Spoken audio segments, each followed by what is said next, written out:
Hello friends, welcome to civil success point.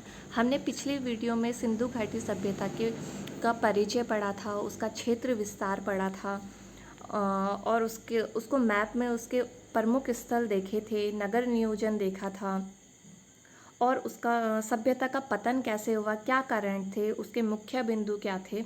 तो ये सब हम पिछले वीडियो में पढ़ चुके हैं। जो आज का टॉपिक होने वाला है वो ये होने वाला है कि सिंधु घाटी सभ्यता के लोगों का जीवन कैसे था, जैसे उनकी राजनीतिक जीवन, पॉलिटिकल लाइफ, इकोनॉमिक जीवन, आर्थिक लाइफ, धार्मिक लाइफ, रिलीजियस लाइफ। तो ये सब आज हम इस टॉपिक में पढ़ने वाले हैं। चलिए स्टार्ट करते हैं। राजनीतिक जीवन।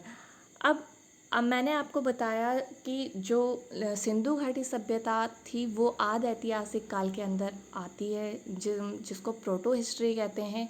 आदि ऐतिहासिक काल का मतलब वो होता है जिसमें लिपि तो मिली है पर उसको पढ़ा नहीं जा सका, और सारे के सारे जो स्रोत हैं वो पुरातात्विक स्रोत हैं।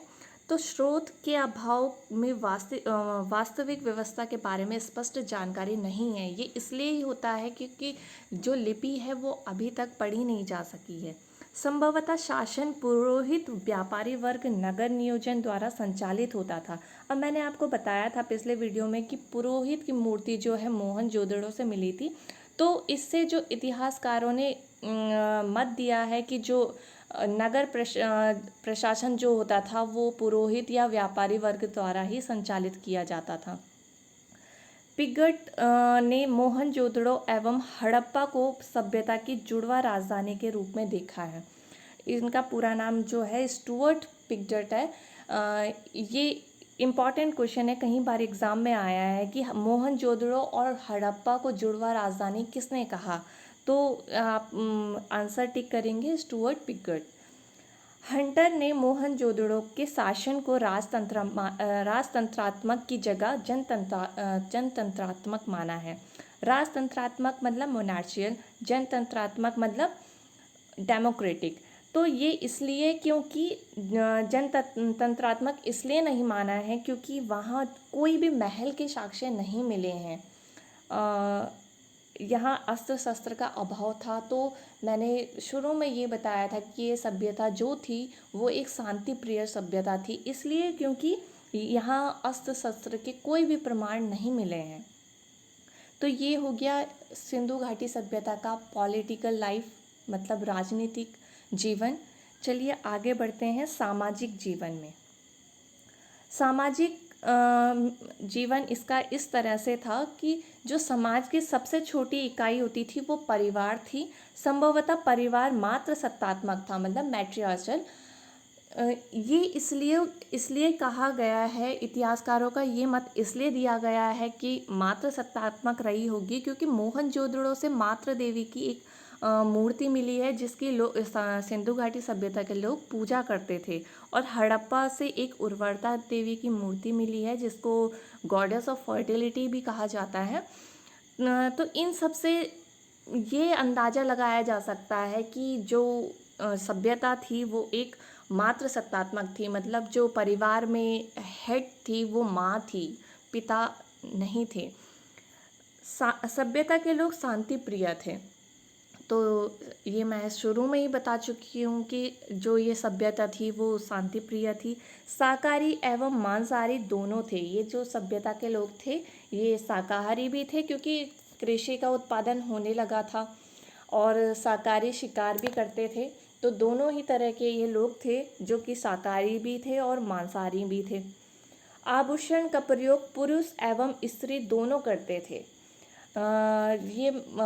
मैंने पहले भी बताया, जो चनहुद्रो एक जगह थी पाकिस्तान में जहाँ से मनके बनाने का कारखाना और बहुत से स्त्रियों के मेकअप का सामान मिला है, जिससे ये पता चलता है कि आभूषण जो थे वो पुरुष और स्त्री दोनों पहनते थे।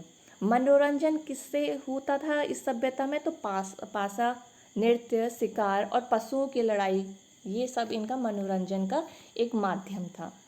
ये टॉपिक इसलिए इम्पॉर्टेंट है, देखिए जब आप बड़े लेवल के जो पेपर देते हैं उनमें स्टेटमेंट बेस क्वेश्चन बनते हैं। जैसे कि आपसे कुछ भी तरह से पूछ दिया जाएगा कि सिंधु घाटी की सभ्यता के लोग केवल मांसाहारी थे, इस तरह से क्वेश्चन पूछ दिया जाएगा तो ये क्वेश्चन गलत हो जाएगा।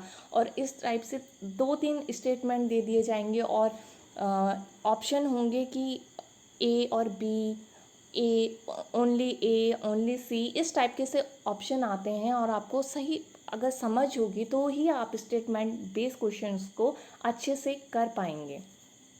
चलिए आगे बढ़ते हैं। आर्थिक जीवन। आर्थिक जीवन मतलब इकोनॉमिक लाइफ। इकोनॉमिक लाइफ कैसी थी सिंधु घाटी सभ्यता की? तो देखिए, जुताई, बुवाई, सिंचाई, सभी विधि से परिचित ये लोग थे। मैंने बताया था आपको, जुताई के साक्ष्य जैसे जुते हुए खेत के साक्ष्य जो मिले कालीबंगा से मिले हैं। तो इस तरीके से अंदाज़ा लगाया जाता है कि ये लोग जो थे सारी चीज़ों से परिचित थे। गेहूँ, जौ, मटर, कपास, चावल से परिचित। जैसे चावल के जो साक्ष्य मिले वो बहुत कम मिले हैं, पर ये लोग इन सारी फसलों से परिचित थे। कपास इसमें बहुत ज़्यादा इम्पॉर्टेंट हो जाता है क्योंकि सिंधु घाटी सभ्यता से ही कपास की खेती शुरू होती है।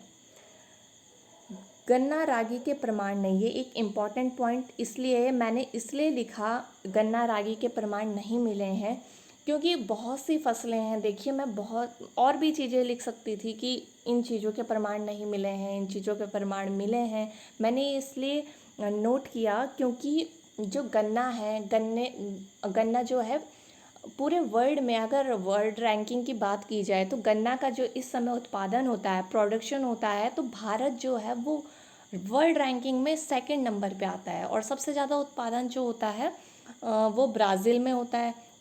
तो इस तरीके से अगर आप किसी भी एग्ज़ाम्स के लिए पढ़ते हैं तो आपको एक ही सब्जेक्ट तो पढ़ना नहीं है, आपको हिस्ट्री भी पढ़नी है, पॉलिटी भी पढ़नी है, ज्योग्राफी भी पढ़नी है। तो जब आप ज्योग्राफी में ये पॉइंट पढ़ लेते हैं कि गन्ने का उत्पादन जो है वो वर्ल्ड रैंकिंग में भारत का दूसरा है, तो इस तरह से जो स्टूडेंट होते हैं वो अंदाज़ा लगाते हैं कि गन्ने से भी ये लोग परिचित रहे होंगे, पर नहीं।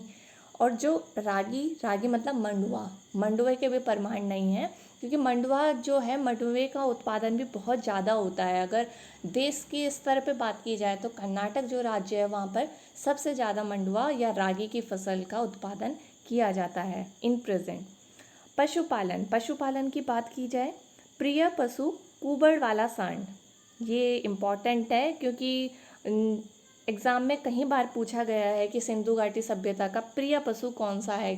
ऐसे क्वेश्चन बहुत बनते हैं। वैदिक सभ्यता में अगर पूछा जाए तो गाय उनका प्रिय पशु है, उसमें जैसे गाय को अगन्य माना गया है, ना मारने वाला। इस तरीके से बहुत से क्वेश्चन हैं, आपको कंफ्यूज नहीं होना है कि किस सभ्यता का कौन सा जो पशु था वो प्रिय पशु था। ठीक है, गाय, घोड़ा आदि से भी परिचित। तो जो मैंने बताया, घोड़ा जो है, घोड़ा के जो थोड़े से अवशेष मिले हैं हड्डी के, वो सुतकोट से मिले हैं, जिससे कि ये अंदाज़ा लगाया जाता था कि व्यापार होता था घोड़े के जरिए। उद्योग, सूती वस्त्र, बर्तन, शिल्प आदि। तो देखिए, सूती वस्त्र मैंने अभी बताया, जो कपास की खेती शुरू हुई वो सिंधु घाटी सभ्यता से ही शुरू हुई। बर्तन का निर्माण करते थे, शिल्प कला जैसे मूर्ति बनाना, खिलौना बनाना, ये सब भी वहाँ के सभ्यता के लोगों को ये सब आता था और ये लोग ये सब उद्योग करते थे। व्यापार में आएंगे। व्यापार होता था पश्चिम एशिया, मध्य एशिया, ईरान और अफ़गानिस्तान से। देखिए, व्यापार जो होता था ये देश में एक राज्य से दूसरे राज्य में भी होता था और बाहर भी होता था दूसरे देशों से। निर्यात मतलब एक्सपोर्ट किन किन चीज़ों का होता था? सूती वस्त्र, हाथी दांत, मैंने बताया था हाथी दांत के साक्ष्य कहाँ से मिले थे? लोथल से। लकड़ी, ये इन सब चीज़ों का जो एक्सपोर्ट किया जाता था वो यहाँ सिंधु घाटी सभ्यता से दूसरे देशों में किया जाता था, मतलब भारत से। आयात मतलब इम्पोर्ट किस किस चीज़ों का होता था? देखिए, चांदी का जो इम्पोर्ट होता था, जो चांदी आता था वो ईरान और अफ़गानिस्तान से आता था। टिन अफ़गानिस्तान से आता था। ये आपको अच्छे से ध्यान में रखना है, ये ऑप्शन बनते हैं, ऑब्जेक्टिव बनते हैं इससे। तांबा के लिए प्रसिद्ध जगह खेतड़ी, जो कि राजस्थान में ही ये बहुत ज़्यादा इम्पॉर्टेंट क्वेश्चन है, कई बार एग्ज़ाम में आया हुआ है और एक हिसाब से ज्योग्राफी का क्वेश्चन बन जाता है कि तांबे के लिए प्रसिद्ध कौन सी जगह है, तो उसका आंसर होता है खेतड़ी, जो कि राजस्थान में है। अब देखिए टिन का जब यहाँ एक्सपोर्ट होने लगा तो तभी ये जो सभ्यता बनी वो कांस्य युगीन बनी, ब्रॉन्ज एज। इन दोनों का मिक्सचर ही जो है वो ब्रॉन्ज है, तांबा और टिन का।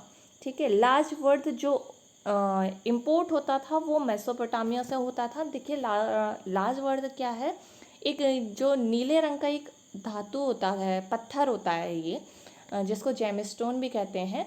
तो इसका जो इम्पोर्ट होता था वो मेसोपोटामिया से होता था। ठीक है, इतना हो गया इसका आर्थिक जीवन। अब चलिए धार्मिक जीवन में चलते हैं। रिलीजियस लाइफ कैसे थी सिंधु घाटी सभ्यता की। लौकिक सभ्यता पर धर्म वर्चस्वशाली नहीं था। तो देखिए लौकिक सभ्यता क्या होती है, जिसको हम देख नहीं सकते और उसमें आस्था रखना, ये लोग इसमें विश्वास करते थे। पर ये धार्मिक जीवन में ये था कि ये लोग पूजा तो करते थे, जैसे वृक्ष की पूजा का प्रमाण मिला है, पशु की पूजा का प्रमाण मिला है, अग्निकुंड के प्रमाण मिले हैं, पर ये एक उस सभ्यता में, समाज में इतना हावी नहीं था। ठीक है, जैसे मोहनजोदड़ो से एक मातृ देवी की मूर्ति मिली है जिसकी वो पूजा करते थे। हड़प्पा में उर्वरता देवी की मूर्ति मिली है जिसकी उर्वरता देवी की पूजा होती थी, जिसमें एक स्त्री के गर्भ से एक पौधे को निकलता हुआ दिखाया गया है, जिसको गॉडेस ऑफ फर्टिलिटी और गॉडेस ऑफ प्रोडक्टिविटी भी कहते हैं। अब देखिए क्वेश्चन कई बार स्टेटमेंट बेस्ड क्वेश्चन में बना है, बहुत ज़्यादा। मंदिर का कोई प्रमाण नहीं। कभी कभी क्वेश्चन में ये स्टेटमेंट दे दिया जाता है कि सिंधु घाटी सभ्यता के लोग मंदिर के प्रमाण भी मिले हैं। तो अगर आप उसमें टिक कर देंगे तो ये गलत हो जाएगा, क्योंकि यहाँ से मंदिर का कोई भी प्रमाण नहीं मिला है। एक मोहर में प्रमुख देवता पशुपतिनाथ का प्रमाण मिला है। तो पशुपतिनाथ एक मोहर होती थी जिसमें 3 मुख वाले देवता होते थे, 3 मुंह वाले देवता होते थे, और उसमें चारों तरफ कई प्रकार के पशु बने होते थे। तो उसी देवता को पशुपतिनाथ देवता की संज्ञा दी गई। नाग पूजा, लिंग योनि, स्वास्तिक चिन्ह आदि, इन सब की भी पूजा की जाती थी। वृक्ष, पशु पूजा, इन सब के प्रमाण भी मिले हैं। अग्निकुंड के प्रमाण ये मैंने पहले भी बताया था, लोथल और कालीबंगा से मिले हैं। तो सिंधु घाटी सभ्यता में बस इतना ही।